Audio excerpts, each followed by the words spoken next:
Derek never called. But I still remember the exact moment. It wasn't loud, there wasn't any yelling, no slammed doors, no broken dishes. It was quiet. Eerily quiet. The kind of silence that settles between two people when something fragile breaks, but no one says a word. It was a Tuesday.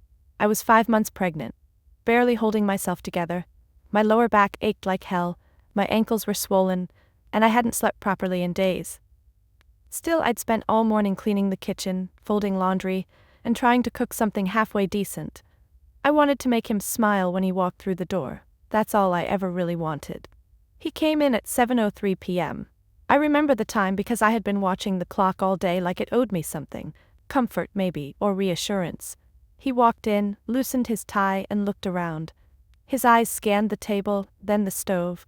I waited for a kiss, a kind word, maybe even just a tired smile. Instead, he muttered, "You didn't even make the salad?" That was it, just that one line. But it cracked something in me. I tried to explain. I was going to, but I got really dizzy earlier. I thought I might faint, so I lay down for a bit. He didn't answer. He just looked at me. And I wish I could explain what was in that look. It wasn't anger, not exactly. It was worse. It was disappointment wrapped in contempt. Like I was weak, like I was a burden. Like I had somehow failed at something invisible I didn't even know I was being tested on. That night, I lay in bed beside him, staring at the ceiling. I kept replaying that moment in my head, trying to justify it, rationalize it. He's stressed, he's tired, it's just a phase. All the excuses women make when they're too scared to face the truth. The truth? That wasn't the first time he had been cold, but it was the first time I let myself feel it. The first time I felt like I was shrinking in his presence instead of growing beside him. We used to talk about the baby all the time. He even had names picked out. But that week, he stopped mentioning it. As if the baby had become my burden alone. My body, my responsibility, my problem. No one knew, of course. To everyone else, he was the perfect husband. Handsome, successful, charming at parties. And me? I was the lucky wife. That's what they said. "You're glowing," people would tell me, but I wasn't glowing. I was disappearing. There was a moment that same week when I caught myself whispering to the baby in my belly. I said, "Stay strong, okay? We're gonna get through this." I didn't know who I was trying to convince, me or the tiny life inside me. Maybe both. Maybe I already knew what was coming. Maybe I saw the storm before the first drop of rain ever fell. Because it wasn't the salad that upset him. It wasn't the dishes or the laundry. It was something else entirely. It was me, and I was beginning to understand I would never be enough for a man who needed someone to blame. If you've ever looked into someone's eyes and felt yourself vanish, I want you to know, I see you. You're not crazy. You're not too sensitive, and you are not alone. I used to believe that carrying his child would somehow soften him. That once he felt the flutter of tiny feet against my belly, he'd melt a little. That he'd stop looking at me like I was made of glass, and start seeing me as someone sacred, someone building a life inside her. But I was wrong. Pregnancy didn't soften him, it hardened him. The farther along I got, the more irritable he became. If I didn't answer his texts fast enough, he'd sulk for hours. If I forgot to iron his shirt just right, he'd snap. Little things turned into big things overnight. And big things, they didn't get talked about at all. Just shoved under the rug with a tight smile and a muttered, "You always find a way to make everything difficult." His family started coming over more often. At first I thought it was to help. But help wasn't what they came to offer. His mother, always immaculately dressed and smelling of strong perfume, would sit on our couch like she owned the place. She never directly insulted me. No, she was too clever for that. Instead, she offered advice, with a smile so sharp it could cut glass. You know, I never had morning sickness with any of my children. Maybe it's just a matter of mental strength. Or, when I was your age, I cleaned the whole house in my 9th month. Maybe you need to move more. Laying down too much makes a baby lazy. I started to dread the sound of the doorbell. His sister, even worse, would roll her eyes at me, loud enough for me to see, but quiet enough for him to ignore. And him, he didn't defend me. He never said that's enough, he never said she's doing her best. What he did say was, "They're just trying to help, babe. Maybe don't be so sensitive." That line, "don't be so sensitive," burned into me like acid. I wanted to scream, "I'm growing a whole human inside me, isn't that enough?" But I didn't scream. I swallowed it, because I was terrified that if I pushed too hard, said too much, or cried too loudly, he'd leave, and I didn't want my child growing up without a father. I started writing letters to the baby, in a cheap, spiral-bound notebook I kept hidden in the back of my closet. I wrote things I didn't dare say out loud, little secrets like, "Today, Daddy didn't look at me, not even once. I'm scared all the time, but I think it'll get better once you're here. I hope you don't feel how lonely I am." It helped, in a way. Like I had someone on my side, someone listening, even if they were still floating in silence. But the truth was undeniable. The baby wasn't changing him, it was changing me. I was becoming quieter, more careful. I monitored every move, every tone, every breath I took near him. I started lying to my friends, "Oh, he's just busy with work." I turned down invitations, I lost weight, I lost sleep, and in the midst of it all, I held on to this one fragile dream, that once the baby arrived, things would be different. He'd hold our child in his arms and feel love, crack open the coldness in him. He'd see me, finally, as the woman who gave him a family. But some dreams don't come true. Some dreams aren't dreams at all. They're just illusions you cling to because the truth is too painful to face. And the truth was, I was never going to be enough for him. Not as a wife. Not as a mother. Not as a human being. Have you ever believed something so hard it hurt, only to watch it fall apart right in front of you? If this hits home, even just a little, share a piece of your story in the comments. Someone out there needs to hear it. And maybe that someone is me. It happened on a Sunday, the kind of quiet Sunday when everything seems normal, when birds chirp like they always do, and the air smells like laundry detergent and coffee. But for me, that day would never be normal again. I woke up feeling off. Not just tired, wrong, like something deep inside me was unraveling. There was a weight in my lower back, a strange pressure in my stomach. I brushed it off as one of those weird pregnancy things. I still had over 3 months to go. After all, he had already left for the golf course, left early, like he always did on Sundays. I didn't even get a goodbye kiss that morning, just the sound of car keys and the door shutting. Around 10 a.m., the pain sharpened. I doubled over in the hallway, clutching my belly. I tried to breathe through it. Told myself it was Braxton Hicks, false labor, totally normal. I'd read about it. I knew the drill. But then something warm trickled down my leg. And just like that, the panic hit. I called him. He didn't answer. I called again and again. By the 6th call I left a voicemail, trying not to sob. "Please come home, I think I'm losing the baby." Then I called a cab. I don't even remember the ride to the hospital. I just remember holding my belly and whispering, "Please stay, please stay, please stay." At the ER, the nurse's face told me everything. Her lips moved, but I barely heard her. Something about no heartbeat. Something about too early, too small. Nothing we could do. I just remember the coldness of the hospital bed. And how empty I felt.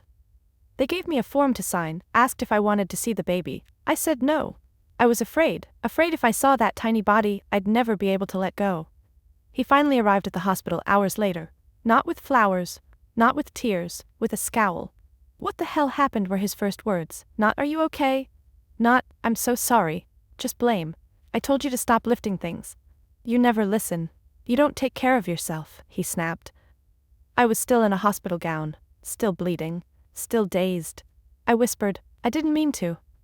He looked down at me like I was filth. "This is your fault," he said. That was the moment I stopped seeing him as someone I loved, the moment I saw him for what he was, a man who needed someone to blame more than someone to hold. A nurse walked in just then, and he straightened up, smiled at her, asked for water. The charm turned on like a switch. I wanted to scream, to grab her by the arm and say, "Please don't leave me alone with him." But I didn't. Because I still hadn't learned how to ask for help. Because part of me still thought maybe I deserved this, that losing the baby made me less of a woman, less of a wife, less of a person. That night, we went home in silence. The house felt different. Colder.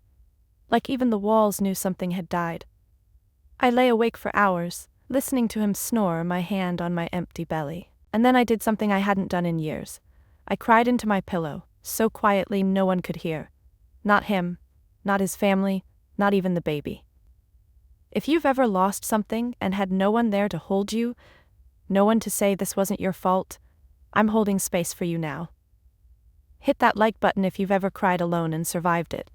You're stronger than you think. They called it a family dinner. That's what his mother said when she phoned me 2 days after I came home from the hospital. Her voice was sweet, laced with fake warmth, the way syrup hides the bitterness of medicine. We just want to be there for you, she said, to talk things through. We're all hurting. I didn't want to go. My body was still recovering, my heart barely beating, and yet I agreed. I told myself I owed it to them, to him. Maybe this would be the moment they finally saw me. Really saw me, as a woman grieving her child, not as some porcelain doll who'd failed at being useful. I wore a loose dress to hide the bruises on my arms, the ones I'd gotten from gripping the hospital bed too hard. No makeup. No jewelry. I couldn't find the energy to pretend. His family was already seated when we arrived. His mother, his sister, his uncle and aunt, who I barely knew. And him, of course, sitting at the head of the table like the king of a crumbling empire.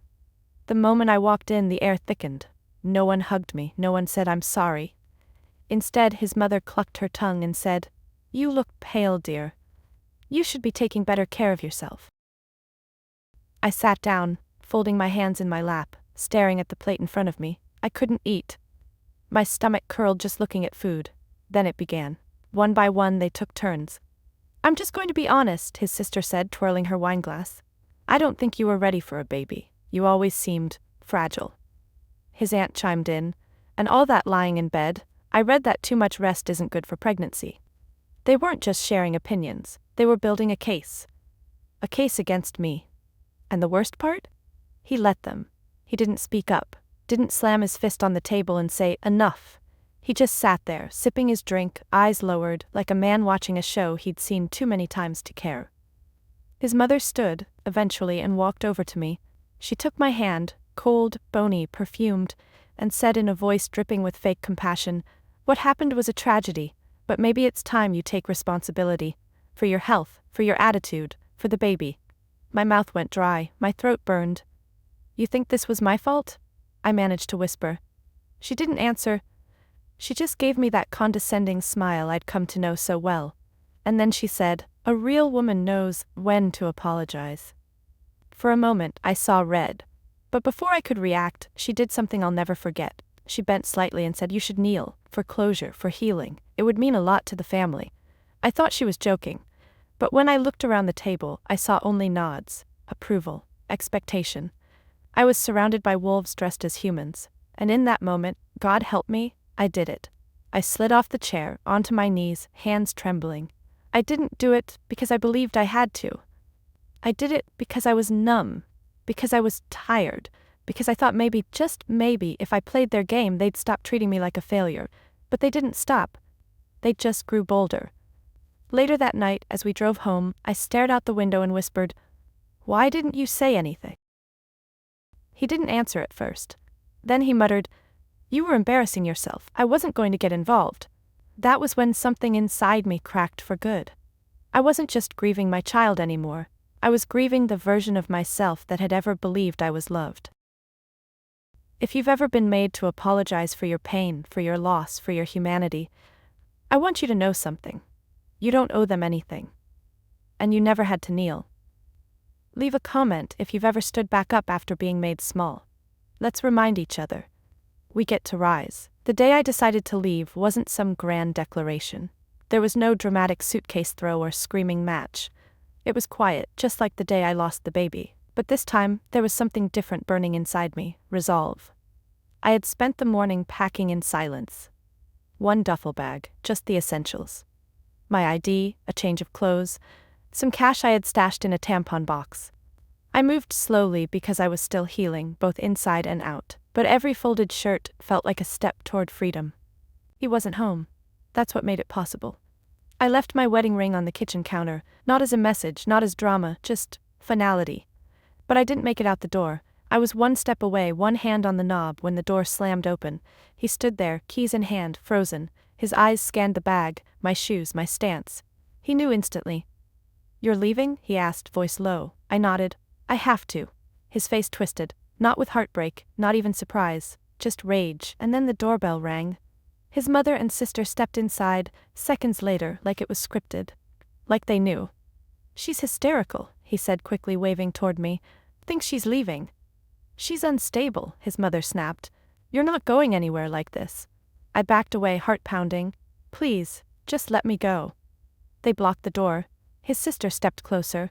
"You're being dramatic again. You think you can just walk out and ruin his life after everything?" Then I made the mistake. I reached for the bag. That's when it all erupted. His mother grabbed my arm. His sister snatched the strap from my hands. I screamed. "Let me go." But no one listened. Then he lunged. I fell backward onto the floor, wrists pinned by cold hands. His mother pressed her weight on my chest. His sister held my legs. And him? He stood above me, breathing hard, face flushed. "You wanna run?" he growled. And then he kicked me. Once, twice, not in a frenzy. No, controlled, deliberate, calculated. I screamed, but it came out as a gasp. The wind knocked from my lungs, the pain exploding through my ribs like glass. No one stopped him. No one shouted, "That's enough." No one ran for the phone. They just held me there like an animal, like a broken thing. When he was done, they let me go. I crawled to the hallway. I couldn't walk. I don't know how long I lay there. Time stopped. I think I passed out. But when I came to, the house was silent again. He had gone upstairs. The women had vanished. The lights were still on, and I was alone on the floor. For a moment I thought, this is it. This is how it ends. But then something miraculous happened. A knock. Not the door, the window. I turned my head barely and saw Mrs. Brenner, our next-door neighbor. She was peering through the blinds, eyes wide. Then she disappeared. Minutes later, I heard sirens. When the paramedics came in, I couldn't speak. One of them gently lifted me. The look on his face, I'll never forget it. It wasn't pity, it was anger. Like he'd seen this too many times, and it never got easier. They took me away that night, and I never stepped foot in that house again. But what haunts me the most? It's not the pain, not even the bruises, it's how quiet they were while it happened, like it was routine, like it was normal, like I was just one more woman they had to break to keep things neat. If you've ever been held down, by hands, by silence, by fear, please know this. You are not broken, you are not weak, and if no one told you before, I will, you deserve to be. If this chapter made your chest ache, don't scroll past. Leave a comment, a heart, a word. Let's break the silence together. When I woke up, the world was white. Sterile white. Hospital white. My body ached in places I didn't even know could ache. My ribs felt like splintered glass. My lips were cracked. My mouth tasted like dust. I blinked slowly, trying to focus on the ceiling tiles, trying to remember where I was, who I was. Then I heard a soft voice. Not a nurse, not a doctor. "Hey, sweetheart, you're safe now." I turned my head. An older woman sat in the corner of the room, hands folded neatly on her lap. Her gray hair was pulled into a loose braid, and her eyes, kind, steady, watched me the way someone might watch a wounded animal, not with pity, but with quiet care. She smiled. "I'm Ruth, I live next door." It took me a second. "Mrs. Brenner?" I choked out the words. "You called the police," she nodded. "I saw him, I saw all of them. I've seen too much over the years, kept quiet too many times, not this time." I couldn't hold it in, I cried. Ugly, gasping, shaking sobs. She didn't rush me, she didn't offer useless platitudes, she just pulled her chair closer and held my hand. And that simple act, God, it undid me.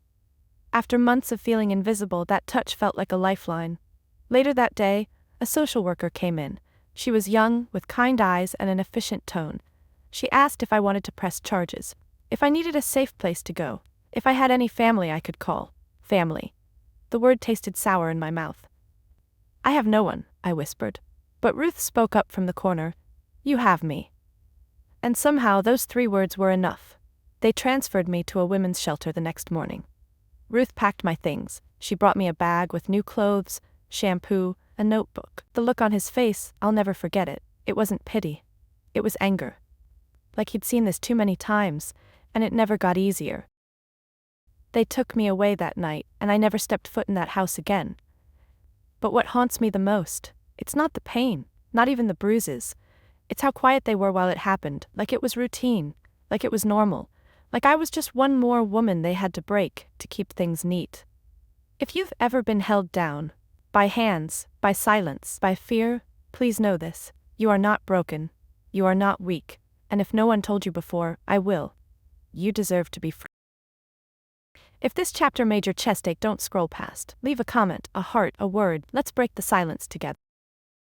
When I woke up, the world was white, sterile white, hospital white. My body ached in places I didn't even know could ache.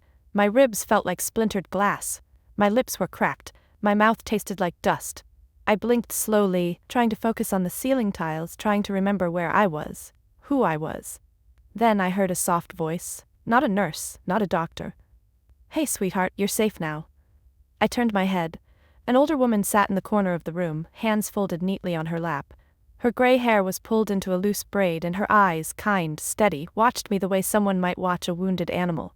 Not with pity, but with quiet care. She smiled. "I'm Ruth. I live next door." It took me a second. "Mrs. Brenner," I choked out the words. "You called the police." She nodded. "I saw him. I saw all of them. I've seen too much over the years, kept quiet too many times, not this time." I couldn't hold it in. I cried. Ugly, gasping, shaking sobs. She didn't rush me. She didn't offer useless platitudes. She just pulled her chair closer and held my hand. And that simple act, God, it undid me. After months of feeling invisible, that touch felt like a lifeline.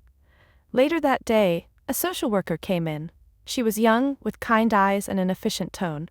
She asked if I wanted to press charges, if I needed a safe place to go, if I had any family I could call. Family. The word tasted sour in my mouth. "I have no one," I whispered.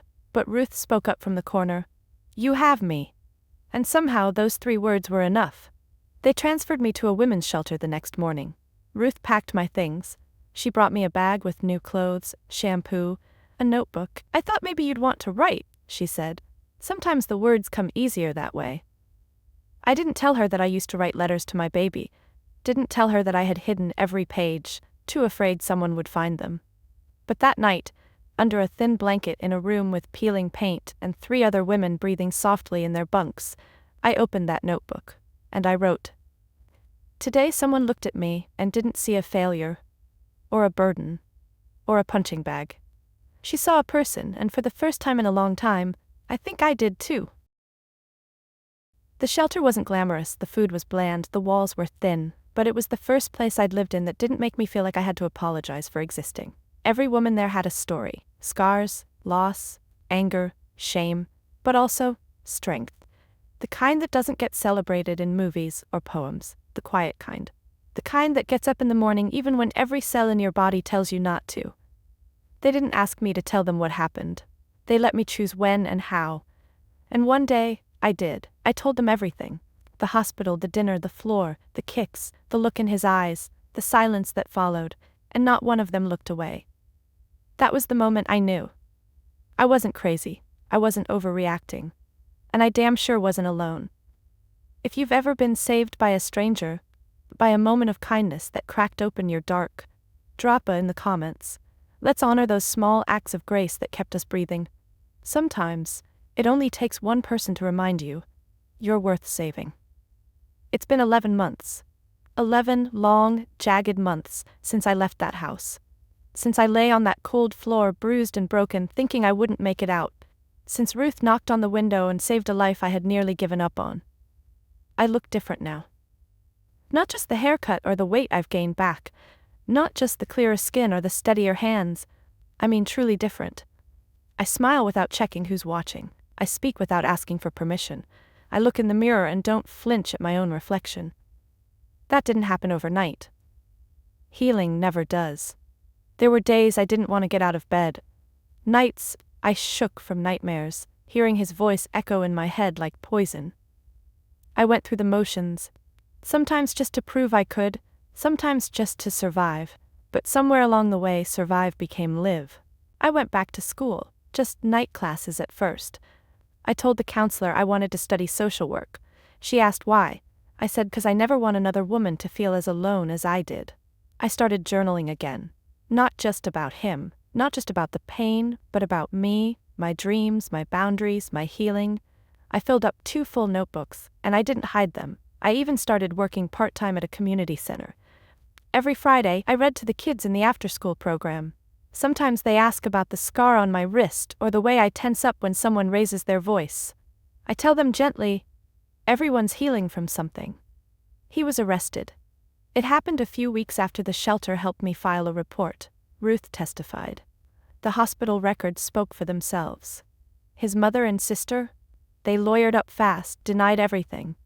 But the police had seen the bruises. The timeline didn't lie. He's serving time, not as much as I wish he would, but enough for me to breathe again. I went to the trial, not because I had to, but because I needed to.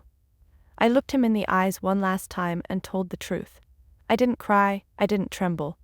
I stood there, spine straight, voice steady, and said, "You don't get to own my story anymore." And when I walked out of that courtroom, something shifted in me. Like a lock had finally unlatched, like the weight I carried in my ribs for years had finally fallen off. Now when people meet me, they don't see a victim. They see a woman who came back from the edge. And when I look in the mirror, I see her too. I still mourn the baby. That pain never really leaves, it just changes shape. Sometimes it's a breeze brushing past my cheek. Sometimes it's a sharp ache in my chest at night. But it no longer owns me.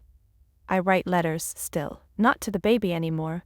To me, to the girl who knelt on the floor in front of her in-laws, to the woman who whispered apologies into pillows soaked in tears, to the survivor who finally said enough. And maybe now I'm writing to you. Whoever you are. If you're still reading this, still breathing, still hoping that there's something on the other side of all that pain, let me tell you something no one told me. You can leave. You can live. You can heal. And one day, you'll wake up and realize you're not afraid anymore. If you made it to the end of my story, thank you. Not just for listening, but for believing me.